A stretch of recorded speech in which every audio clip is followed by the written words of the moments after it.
Okay, now to the designers and introducing them. Today we are lucky to have with us Amy Snell from the Devious Knitter, Knitter Notter, Arunima Gul of Goel, Lila Mary Knits, or Lila Frankcomb, Close enough. and Mary W. Martin Knits. I'm going to paste all their names and websites in the chat box in a minute. But let me start by asking to introduce yourselves and tell us a little bit about your design business. Let's start with Mary. Hi, I'm Mary Martin and I live in Toronto. I've been designing for about 4 years, and really I've spent most of the time focusing on developing reversible techniques. So I use slip stitches to put patterns or motifs on both sides of the fabric. And yeah, that's pretty much it. Did I cover everything? Yeah, I think so. If this is what you want to share with us, then yes. Lila? Hi, I'm Lila. I live in Canberra, Australia, and I've been publishing designs for about 5 years, I think now. I mostly design brioche shawls mostly, because they're the most fun. I don't know what else to say. Yeah, no, that's good. Arunima? Hi, I'm Arunima from Knitter Notter, and I live in Austin, Texas, in the US, and I have been designing for about 4-ish years now, so it's not been very long, but it's been a great journey so far. I started with traditional crochet, but then I ventured into Tunisian crochet, and that's what I mainly do right now. I host yearly CALs. I design blankets and shawls mainly, but I think what I'm known mostly for is for my CALs that I host yearly CALs where we make like two squares every month, and we put them together in the end and make a blanket out of it. So this is going to be my 4th year. Next year is going to be my 4th year hosting one. So that's mostly it. So Tunisian crochet patterns is what, if you haven't tried it, or if you don't know Tunisian crochet, I'd really encourage you to try it. So that's what I stand for. Thank you. Amy? I'm Amy Snell, and I am a California-based knitting designer and instructor. I have been publishing knitting patterns for about the past 3 years. My design side of my business really grew out of my teaching, and the things that I find most interesting to teach, I also tend to design around.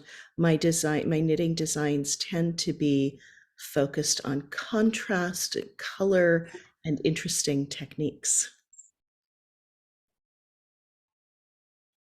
Thank you very much. I have a bunch of questions. Let's keep the same order and work them.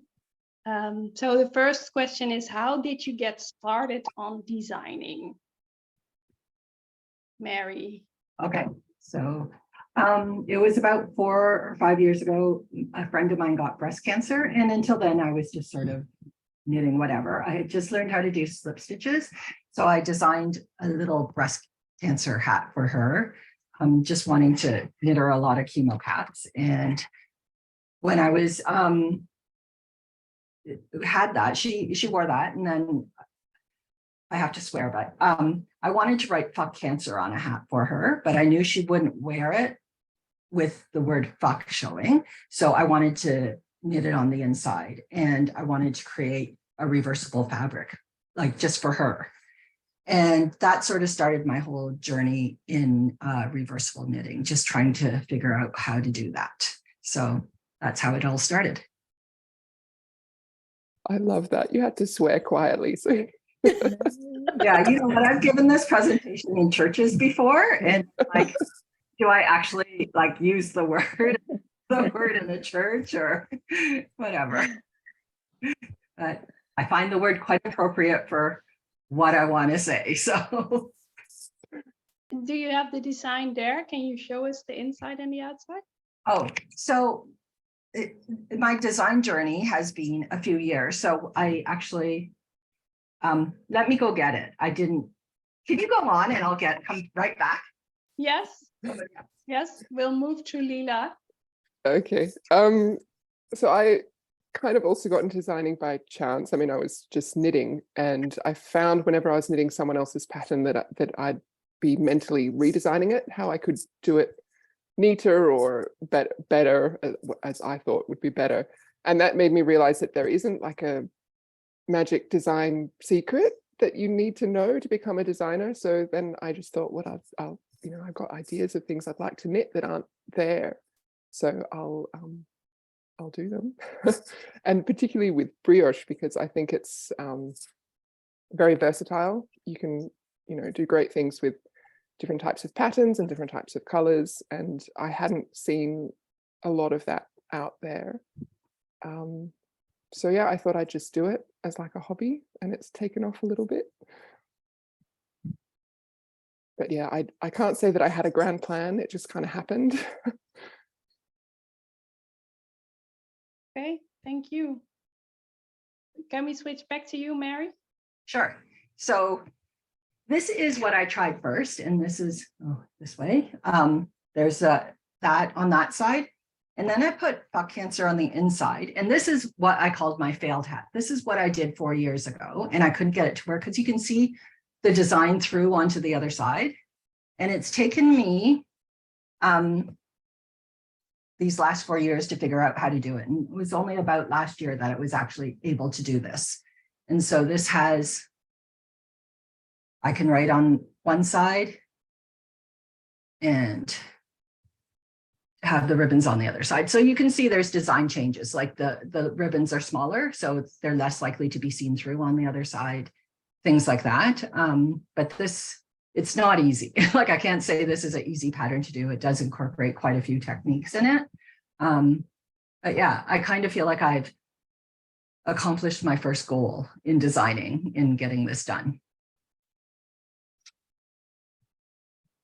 Great, thanks for sharing that visual. Thank you. Arunima, how did you get started on designing? Well, mine was also by accident.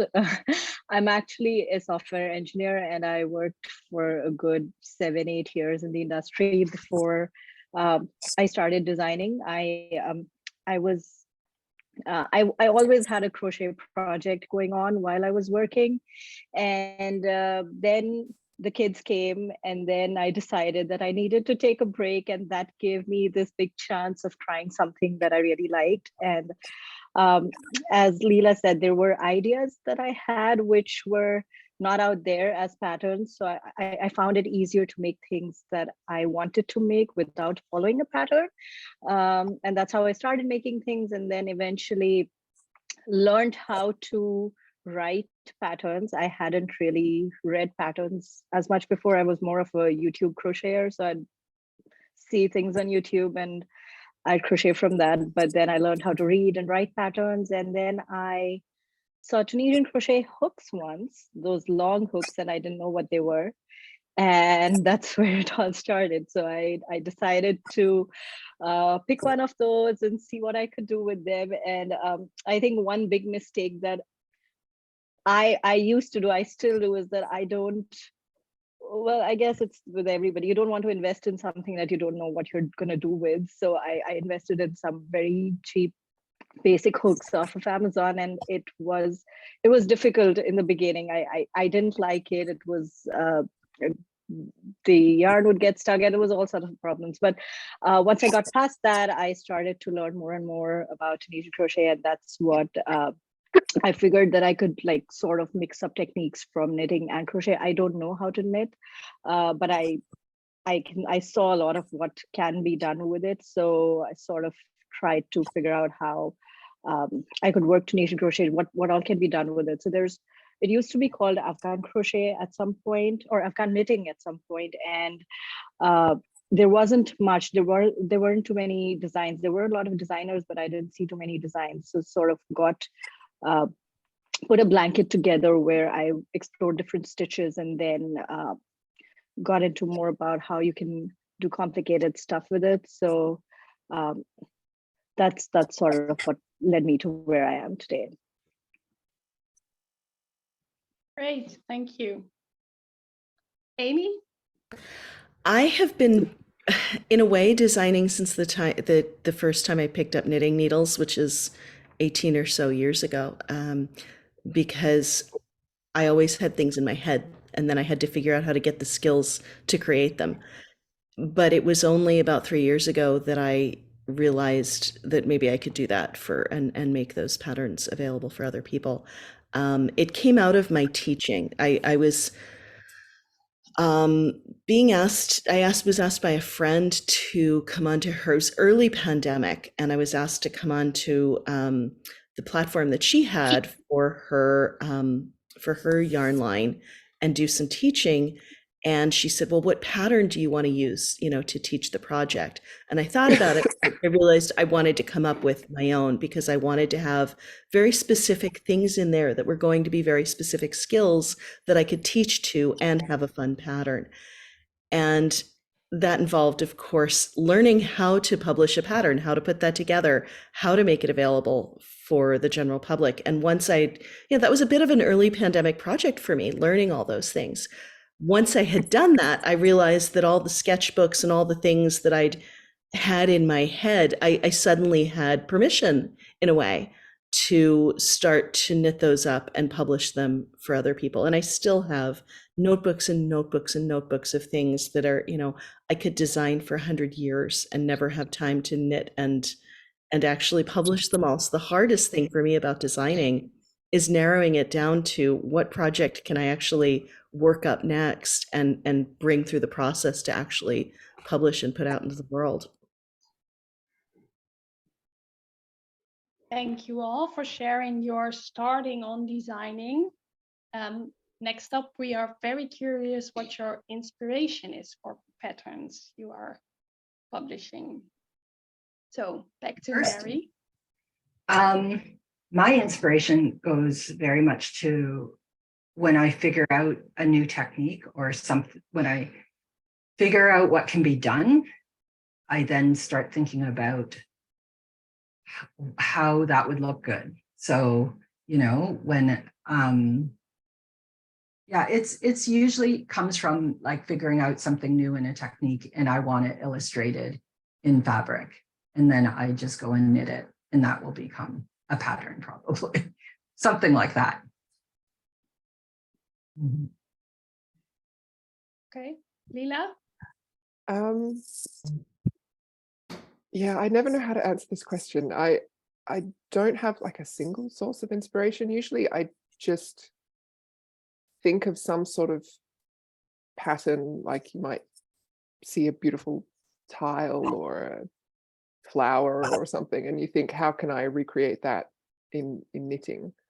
Sometimes I'm just after like some sort of sense of motion, maybe in the stitches, and sometimes you just see yarn and you think, oh, that would look really nice as a something, so it sort of just comes from different directions, I guess.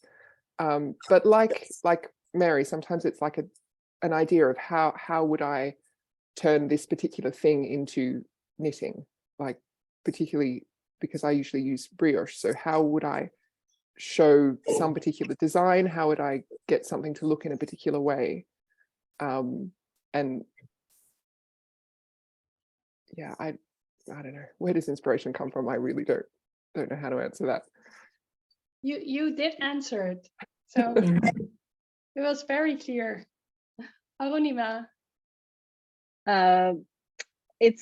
I think it's pretty much the same as Leela and Mary said. There's no specific thing. It's just mostly when I'm very into trying new things. So it's hard for me to make the same thing twice or do the same stitch twice. So whenever I try something new, I want to be able to teach it, and to be able to teach it, I need a pattern out there, because people are generally not interested in just learning a stitch. But if you have a pattern that they can build with it, then they want to.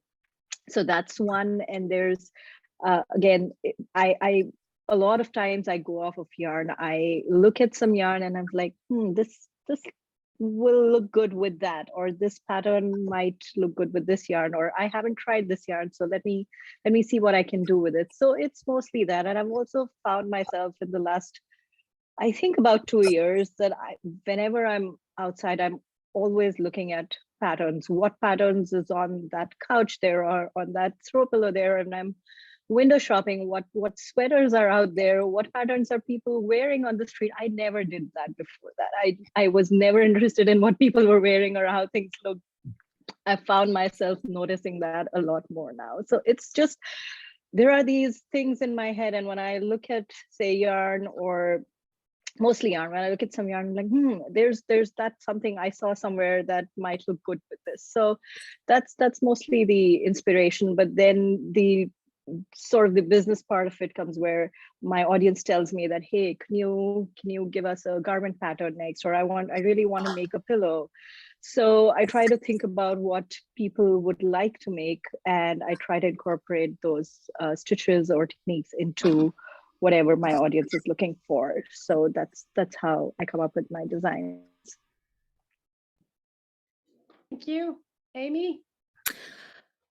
As a lot of the others have said, inspiration comes from a lot of different directions. Sometimes I am standing in front of some yarn and I see this color and I pull this other one out and I hold them together, and in my head is already an entire full-fledged idea, and I see it.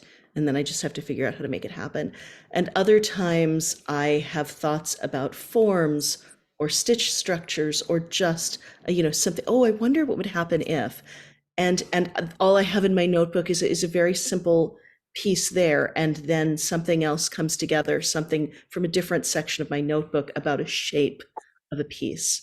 Sometimes I'll wake up in my head and just be imagining a thing I want to knit, and then I have to go find the yarn and what's it going to fit into, and how's it going to come. So sometimes it's pulling an idea that I had maybe a few weeks ago and jotted down, and then suddenly I'm in front of the yarn and I pull this. Or sometimes it's a photograph I took of the way shadows fell across the sidewalk one day, and I know I want to do something with that patterning, and then it comes back around, and eventually there's a project that fits. Thank you. There's a lot of creativity in all your brains going on constantly. It's good to hear that. Our next question dives a little bit deeper into that, because the question is, what are your favorite things to design, and are these different from your favorite things to make? So do you design different things than that you actually prefer to make? Mary? Okay. I mostly design accessories because I really feel like my work is about stitch patterns as opposed to getting things to fit properly, things like that. So, I recently, all I want to knit are huge wraps. Like, they're just, to see stitch patterns come out on a large canvas is just so much fun. And I would say that's what I want to knit these days. So I haven't knit a sweater probably in about 5 or 6 years. So, and it's kind of nice. I don't tend to wear a lot of sweaters, whereas I find it much easier just to throw on a shawl or a cowl when I'm headed out the door. And I enjoy that I get to focus on the stitches instead of the shape. Okay. Yeah, I'm mostly, well, up until now, all my published designs have been accessories, mostly shawls, partly for the same reasons as Mary said, that it's because I'm interested in the stitch patterns. Shawls are also, in a way, easier to design because you don't have to worry so much about gauge. Like if your gauge is a little bit off, you're not going to end up with a jumper that's, you know, completely the wrong size. It's more flexible with yarn amounts. You know, I try to design a lot of my shawls with a little bit of a margin around the edges for people who might have a bit less yarn or more yarn and they want to use it up so that, you know, it's a little bit more flexible.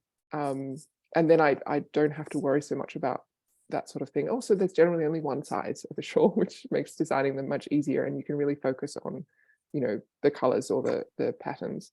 That said, I design things that I would like to wear, and I have a lot of shawls now. So I'm currently working on a cardigan, which will be my first published, you know, garment, which is scary and exciting. Will it be a brioche cardigan? It will, which is also scary because brioche has a lot of stretch in it that regular knitting doesn't have. And so every time I've mentioned brioche garments to like people who test knit for me a lot, they're like, oh, well, you know, they can tend to get a bit saggy or something, you know, because of the stretch. So I'm thinking very hard about that before I dive into it, of how I can try and make sure that that's not going to be so much of a problem. But yeah, a lot more thinking that goes into a shawl. Thanks. Arunima? I'm gonna echo what Mary and Leela said. It's like I tend to do more accessories, mainly because I don't think I have the ability to understand, at least at this point, garment construction. So my favorite things to design are shawls and blankets, and I've done a lot of them. It's purely for that reason. It's easy to not have to worry about gauge or about how things will fit. I want to focus on the learning part of it, and I want people to enjoy the stitches and the techniques that I have to offer. So whenever I think of a new thing to incorporate in a pattern, I always automatically think about, let's do a blanket or let's do a shawl, because I can show off these stitches more easily that way without having to think about the shape or the construction. So those are my favorite things to design.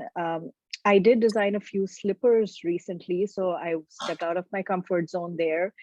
I went all out and I did like 7 different kinds of slippers, and I think I'm done with those now. Getting them graded and tested it has taken almost a year, and I'm just halfway through, just finding testers, finding people with different foot sizes who are ready to test for you. So all of that is, it's a little bit hard. It takes more out of me than a shawl pattern or blanket would. And it's just, I think it's easier for at least the people that I work with. They're also into blankets and shawls, so they're happy to test those rather than I'd have to go find more testers who are willing to do other kinds of tests for me. So, but I would like to make more fitted things, garments, slippers, gloves, anything of that sort. Maybe in the future, maybe when I'm more comfortable, as I make more things myself. I haven't made many myself. I do have a couple of garment patterns, but they're like just made out of rectangles. Like I just designed a drop shoulder sweater, which is like 4 rectangles. So that I can work with. I can say that, hey, this has a lot of positive ease and I can get away with that. So yeah, so I hope I answered the question. So my favorite things to design would be shawls and blankets mainly. Thanks. Amy? We have a whole bunch of accessory designers here today. I love it. I also enjoy designing cowls, shawls, socks are a lot of fun. Things that can be a small canvas for pattern and stitch experimentation can be a lot of fun. And also they can be easy patterns for me to use to teach a certain technique. On the other hand, I design when I have the time to design just what I want, I'm designing what I want to own and wear. And so if there's something in my head that I want to I want to bring into the world, that's what I'm designing, that's what I'm knitting. And the interesting thing is the things that I love to design and own are not necessarily the same things I love to knit, because I always have to have really simple knitting somewhere on the needles. I always have a million projects going at once. But I always want to have something that is, you know, almost a plain stockinette sock, or almost a pretty plain garter shawl back and forth, because I want to have, I'm someone who does knit while, right? I knit while I'm watching TV. I knit while I'm on Zoom. I knit while I'm doing work sometimes. So I want to have something simple and repetitive that I can just pick up and not think about. And so I always have something super simple on the needles, as well as something interesting and complex and chewy. And those are the things that I actually like to design and wear. Great. Thank you, everyone. How do you pick and decide on color combinations for designs? Okay, I'll go first. I spend way too much time on Instagram these days. Don't we all? So like really just seeing colors that other people put together, and like, or even like, you know, the yarn companies, the dyers will just put skeins and take a photograph of that. And some things will just catch my eye, and I'll just, like, most of my knits require 2 colors. And so I see a lot of 2 color combinations that I want to try. I'm very much pink and purple. So if I was to just choose everything, like almost all my knits, like I would say 75% of have some sort of purple or pink in it. But you can choose the other color to make it quite interesting. So that's how I had been designing stuff. And recently I've been moving on to 4-color knitting, and combining 4 colors is much, much harder to get it right, and with the kind of cables I use. So right now I'm in the process of like knitting up every bit of scrap yarn I have to just try all the different color combinations, because they've really surprised me. So I'm not sure where the inspiration is going to come for my next set of knits. Yeah. That's it. So colors are a really interesting one. Sometimes I have a design in mind that has to be a particular color. I knit a shawl a few years ago that was basically a giant sun. So obviously that has to be orange and blue, because you need sun and you need a background.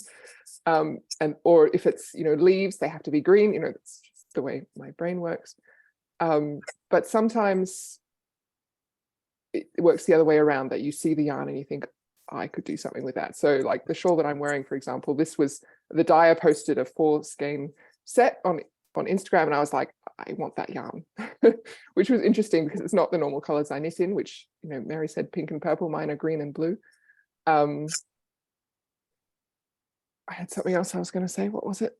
Oh yes, test knitting is always really interesting for this, because in my mind, the colors that I picked for the shawl are the colors. By the time I finish knitting it, you know, the colors and the pattern are linked in my brain.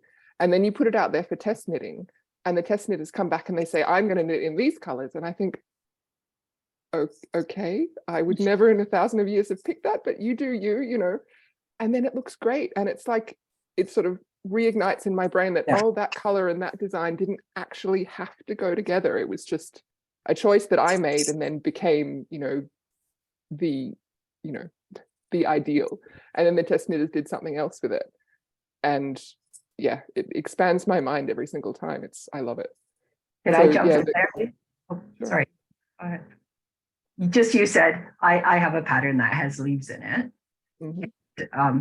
The first time I knit that pattern, it could only be green, or it could be kind of autumnal kind of leaf. Like it had to either be spring leaves or autumn leaves. Like that you do. When the test knitters or everybody else did it, it was like, oh, I could do it in like every color in the world. Like it doesn't matter. So now, of course, I'm knitting it in purple, right? You know, it was everybody else's work that gave me permission to make leaves a different color. So I get what you're saying. My second ever published design, my first brioche design, was leaves, and mine was green leaves with a brown background. Yeah. And then the test knitters did like white and pink, and I was like, oh, okay, and they looked great. And it was like, it was a real lesson that I tend to be a little bit tied down to what I think the colors would look good as. And it's actually a real skill for, not necessarily even for a designer, just for a regular knitter, to see a pattern in colors that maybe you don't like the colors, but you do like the pattern, and to be able to separate them in your mind and not just look at a jumper and go, I don't like it, because it's, you know, whatever color you don't like. It's a really interesting skill. Yeah, I agree with what you all said. It's the same thing with me, that I pick colors and I never, in my head, those are the perfect colors for my pattern. And am I muted? No, we can hear you. Okay, I had muted at some point. So yeah, so having testers who use your patterns and choose different colors, I almost now have reached a point where I encourage my testers to pick different colors than I did, so I can see how it looks in different colors, because there's no other way. I am not very good at visualizing, so it's very hard for me to imagine what my patterns would look like in different colors. But I don't spend time on Instagram as much as I do on Ravelry, where they have that feature where you can pick a yarn and go see what color people used of what yarn with, and combined it with what other color. So if I want to say, I recently used Knitpicks yarn, and it was the palette, and I really liked one color. So I went to Ravelry, selected that color, and looked at all the projects that people have made with that color, with that yarn.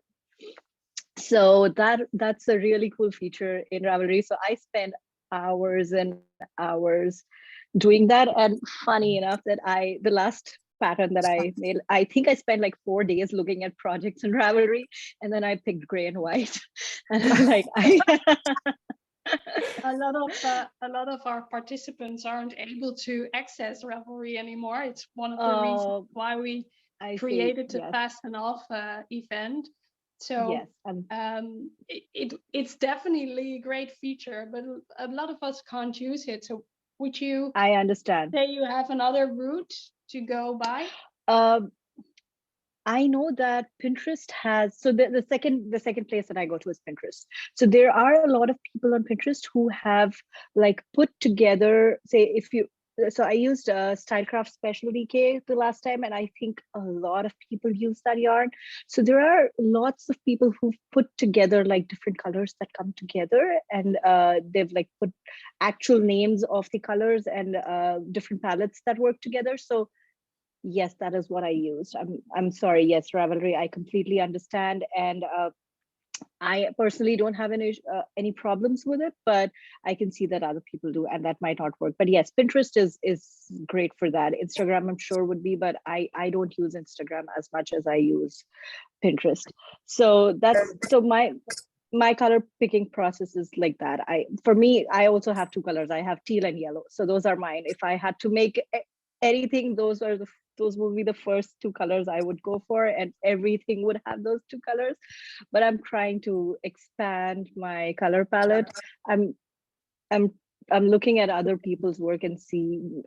I have some designers who I follow who I love their sense of color. Like they can choose the colors that I would never put together and make it look good. So I'm trying to think about what would look good. And I also think about what would picture well. Like I know that I need to ultimately take pictures of my work. So I have to make sure that I use the colors that would picture well. Blues, for me, I don't know, I'm not good with taking pictures of blues. So I stay away from that color tone a bit. But outside of that, I can pretty much work with everything, and I'm trying to use different colors in my patterns and not just the yellow and the teal. If I could jump in for a second. With the picking colors outside your comfort zone, I have trouble with that too. I always end up gravitating towards the same colors, and I tried not to do that. And a couple of years ago, I thought, all right, I'm just going to let someone else pick my colors, and I joined the mystery yarn club of a local dyer whose style I really like. And that was really interesting because I ended up getting, I think it was a 3-month subscription. I ended up getting 1 green skein and 1 blue skein. I was like, sweet. But then the last skein was a color that I never would have picked. And that was really interesting because then I wanted to design something, you know, with a color that I would normally never have picked. And it was a bit of a stretch for my brain, I guess, in an interesting way. For me, I do have colors that I love, and I tend to go, and those are saturated, cool brights. I love to work with things like this and colors like this. And the color that I have to keep myself away from is teal, because I love teal, turquoise, anything in the green blue area, and I would always choose that. Everything would be in that color range if I allowed myself. And so I have to be judicious about how much I use it. My favorite way to combine colors is to be in front of a wall of yarn, because I can see what the color is actually doing in the yarn, and I can hold them together. And we know that colors change each other based on what they're next to. And so actually holding them next to each other, it's daylight now, and I think you can see that what I'm working on is very much this sort of bright raspberry and this pale pink. In the evening artificial light, the pale pink absolutely becomes white, even though I know it's a pink. And it's interesting. It still works, but of course I want to make sure it still works, and that's why we have to actually knit the thing and put it together. I've taken I've taken color theory classes, and I've taken different ones from different artists, different sources, and I think it's very useful to understand the science behind color combinations. Color is a big part of why I do what I do. I love color. I'm not someone who paints or draws. Yarn is my medium. And so the color choice is one of my favorite things about putting together a design, and making that choice is really integral to me. I love seeing what others do with it, but part of what's fun about designing is choosing the color, choosing the materials I'm going to work with. I find I have a very instinctual way of choosing colors. And if I've got, 3 or 4 of them in a project, I will go back and check against the color theory and see, what rules there are rules, and there are scientific reasons why colors work and don't work together. And that's to do with the wavelength of the light that they reflect. And I always like to check again and say, okay, what am I following the rules, or am I breaking the rules here? And realize the things I've instinctively gravitated toward, they do follow certain rules. And I tend to have patterns in which rules I follow when I pull colors together. But I try not to start with the rules, because it's such a joy to instinctively pull colors together for me that I just check at the end.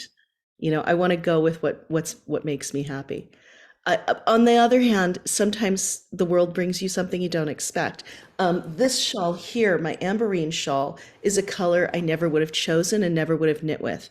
That golden yellow is not my wheelhouse. But I was paired with a designer. It was part of a project for Bay Area designers and dyers. And I was paired with the project, and someone else, I was paired with the dyer, and someone else said, and here's the color it's going to be. And I was like, ew, yellow? That's a really warm color. I'll make it again in teal afterwards for myself.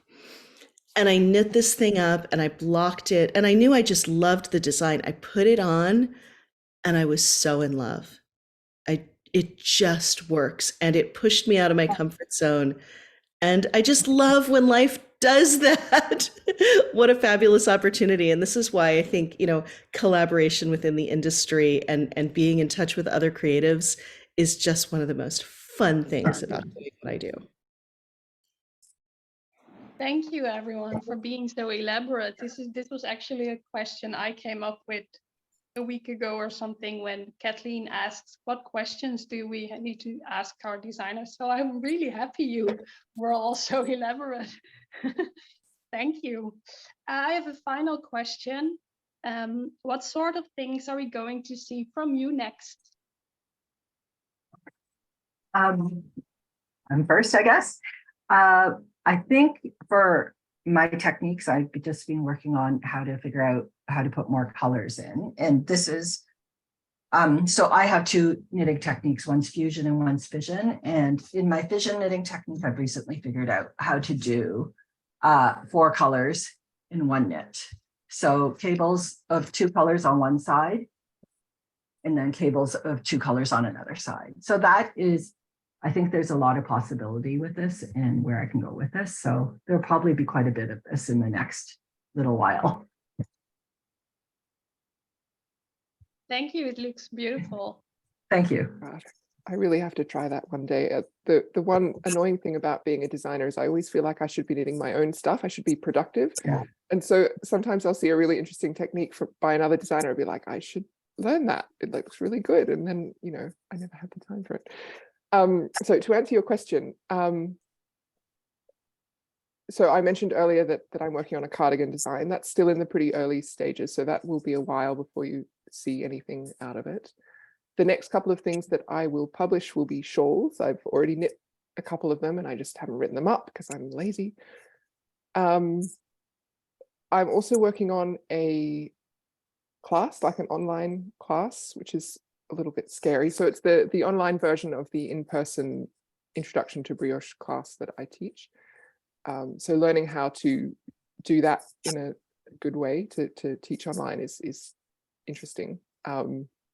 It's going much slower than I'd like because there are builders next door. Every time I get out my phone stand and my camera and I set everything up and they start hammering, I'm like,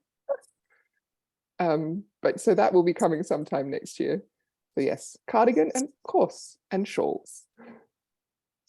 Maybe you should do the course at 5 a.m. As well. Except like the you do lighting now. is terrible. I need daylight. Yeah. Arunima. So for me, it's gonna be, I have like a huge backlog of patterns that I need to publish. So it's going to be slippers that I mentioned earlier that I'm going to publish. It's going to be some shawls. It's going to be some blankets. There's going to be a lot of Tunisian mosaic crochet because that's what I'm working on right now. So mostly that. But Leela, I have a recommendation. If the noise bothers you, use some noise cancellation headphones because that's it's what not for me. saved. It's for the recording because I'm Yes. For the recording, it cancels out that while you're recording. I did not know that. Oh, yes. Thank you. I'll have to test that out. Yeah, I've recorded with people mowing my lawn. It gives a little bit of a hum in the back, which was tiny bit annoying, but they're probably not in your yard, so it should work. Thank you. I'll try that. You're welcome. But sorry. So yeah, so it's going to be blankets, shawls, Tunisian mosaic crochet, and slippers from me next. I have a few designs coming out in a few publications.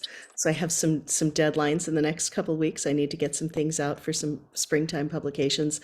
I also have a collection coming out with a major yarn retailer in the fall. That's a bigger collection.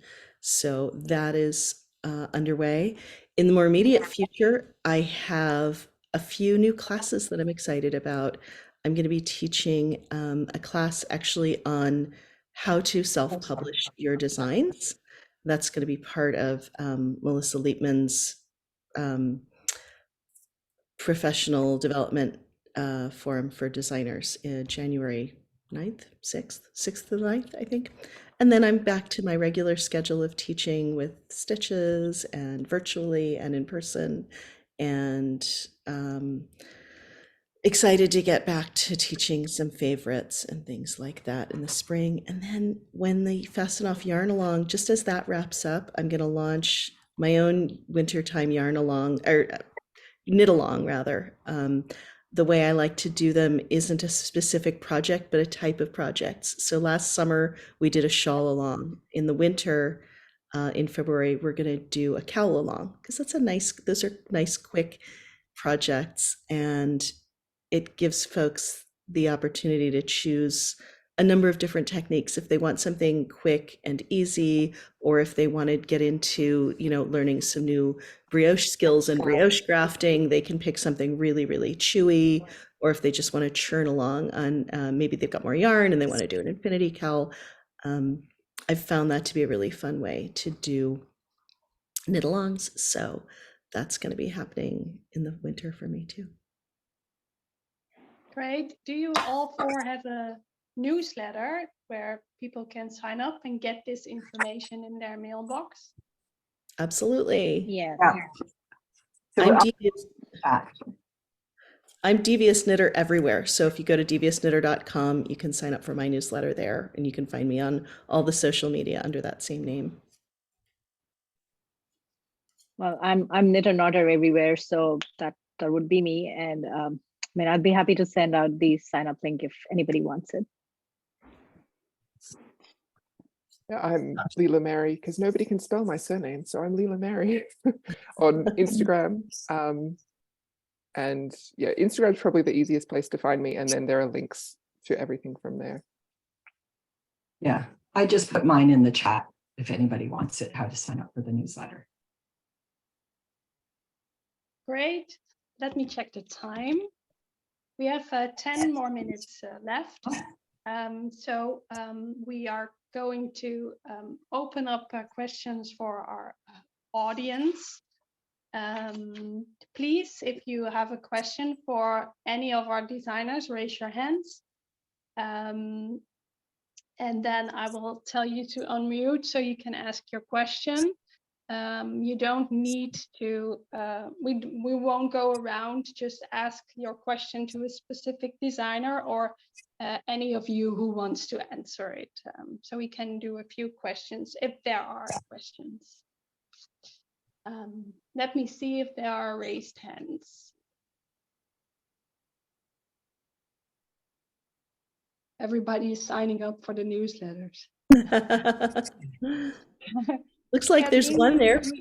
Yes, Kathleen, you have a question. You can unmute yourself and ask it, or So- type it in the chat box.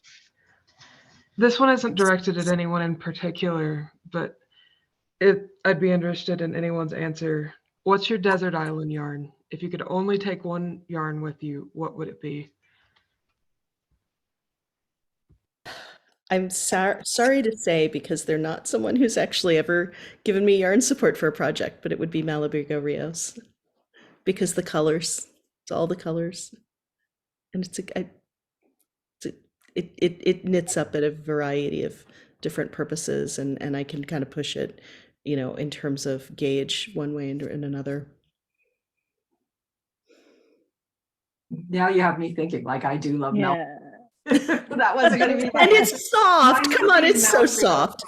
I would have taken Malabrigo sock, only because I don't work with thicker yarns. And yes, I mean, their colors are fantastic and they work out so nicely. But I would say my favorite yarn that I've worked with recently is I had worked with a Julie Aslin. She calls it Merletto, and it is silk cashmere merino. And for my kind of work in my fission knitting, it was the perfect yarn to work with in lace weight. And I just keep wanting to get thinner and thinner yarns. I don't know why, but I do love that yarn because it's hard to find a lace weight that works up really well for me. I'm not too picky. I'd take anything fingering weight. Most of my shawls are fingering weight. I just need, two skeins, one color of, two different colors, one skein of each in any fingering weight, and I'm happy. For me, also, I'm not very picky. Anything lightweight, DK or fingering would work, but there's one that I really look forward to working with every time I get a chance. It's one of the, I don't know how to say this, but Sheepjes or Shapias worlds. I have a look Dutch forward person, to she can teach us. Shapias. Shapias.